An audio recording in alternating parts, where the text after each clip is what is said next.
36 pi centimetre cube വോളിയമുള്ള ഒരു ഗോളത്തിൻ്റെ ആരം സെൻറ്റിമീറ്ററിൽ എഴുതാൻ വോളിയം കാണാനുള്ള formula 4/3 pi R cube. 4/3 pi R cube എത്ര തന്നിട്ടുണ്ട്?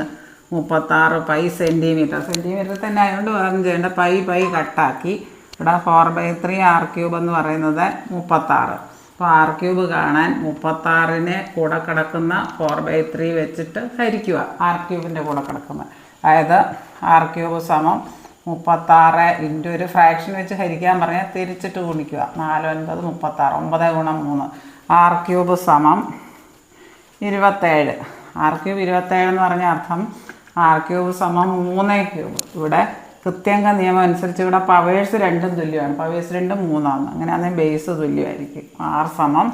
ആർ ക്യൂബ് സമം 3 ക്യൂബ് ആണെങ്കിൽ ആർ സമം 3 സെൻറ്റിമീറ്റർ ആണ്. സെൻറ്റിമീറ്ററിൽ എഴുതാൻ ഓപ്ഷൻ എ ആണ് ഉത്തരം. ഇവിടെ ഗോളത്തിൻ്റെ വോളിയം തന്നിട്ടുണ്ട് 4/3 പൈ ആർ ക്യൂബ് 36 പൈ കട്ടാക്കും. 4/3 ആർ ക്യൂബ് 36. ആർ ക്യൂബ് സമം 36 കൂടെ കിടക്കുന്ന 4/3 ഇട്ട് ഹരിക്കുന്നു. ആർ ക്യൂബ് സമം 36 ഇൻറ്റു അത് തിരിച്ചിട്ട് ഗുണിക്കുന്നു. ഫ്രാക്ഷൻ സമം 9 ഗുണം 3 27 വരും. ആർ ക്യൂബ് സമം 3 ക്യൂബ്. ആർ ക്യൂബ് 3 ക്യൂബ് ആണെങ്കിൽ ആറ് 3 ആണ്. ഇവിടെ കൃത്യങ്ക നിയമം അനുസരിച്ച് പവേഴ്സ് തുല്യമായാൽ ബേസ് തുല്യമായിരിക്കും. Exponential theory. ഇവിടെ ആർ സമം 3. ആരാണ് ചോദിച്ചേക്കുന്നത്? സെൻറ്റിമീറ്റർ. 3 സെൻറ്റിമീറ്റർ.